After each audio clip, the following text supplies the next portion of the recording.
Gas prices ticking up a cent to another record high today, but that's not President Biden's fault, if you ask CNN. The unfortunate reality for President Biden is there isn't much he can do in the short term. So it remains to be seen what creative solutions they'll find, but the options are looking pretty bleak at this point. Fox News contributor Joe Concha is here. Joe, the Biden administration would certainly agree with that. Do you?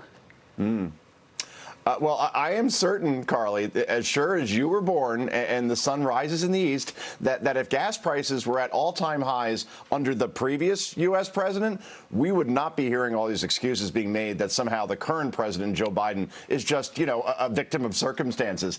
Remember, it was the Biden administration that shut off the expansion of the Keystone Pipeline about 5 minutes after taking office. It was the Biden administration that shut down drilling in Anwar, Alaska, an oil-rich region. And the Biden administration just recently canceled 3 offshore oil leases scheduled for the Gulf Coast and in Alaska. Overall, polls show overwhelmingly that Americans say energy independence should be a top priority in this country. We're talking north of 80%. Both Republicans and Democrats share this view. Yet this president, this administration is completely out of touch and out of step with what voters want, and they're going to pay a huge price for it come the November midterms. Carly, Todd. Joe, drilling down on that business expert that CNN trotted out there, correct me if I'm wrong. Yeah. Do you think she is one of the 17 Nobel laureate economists that Joe Biden often references, talking about how great his economic plan is?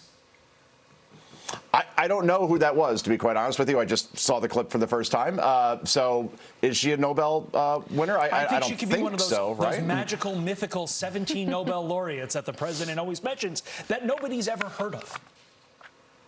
Right. No, they absolutely exist. The problem is that even those Nobel laureates that talk about how great, say, Build Back Better would be for the country. Remember, Build Back Better was that $5.5 trillion bill that was supposed to lower inflation and decrease the deficit, which, is mathematically impossible.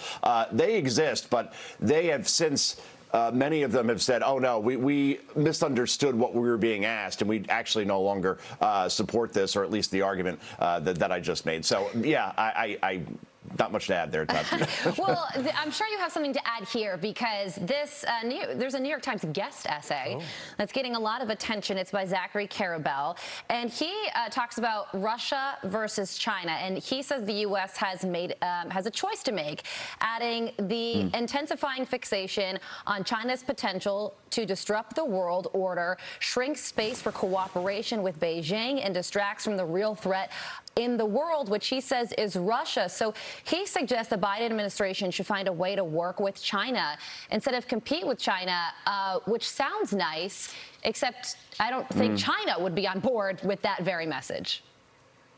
Yeah, I mean, Carly, make no mistake, right? China is our #1 adversary. And the only kinds of people that believe otherwise have been living on, Krypton for the past 3 years and didn't see what this country went through and continues to experience as far as COVID in regards to our personal health, long COVID, and obviously the health of our economy. And China, again, knew about this virus well before they let the world know and let us know. And you have to wonder, again, if it was created in a lab, was it intentional? Was it not intentional? Did it just get out? We'll never know, because China's never going to cooperate in any sort of investigation. Right. And this obsession with Russia, and Russia is an adversary. I mean, no question about it. I mean, you see what's happening in Ukraine and that insidious invasion. But when you look at the size of the Chinese military, the size of the Chinese economy, which absolutely dwarfs that of Russia, that's the people that you have to pay attention to. Working with them, as you said, nice thought, but they're not very interested in working with us. And you need 2 to tango, as they say, Carly. Exactly. I mean, China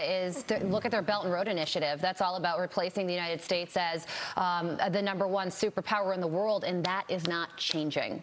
Right, Todd? Right, Carly. Hey, look, I guarantee if you look in this guy's background, he has some tie to the CCP, because he's probably getting paid somewhere along the lines. We don't know. To be careful. Joe Concha, we appreciate your time as always. Thank you, Thanks, sir. Joe.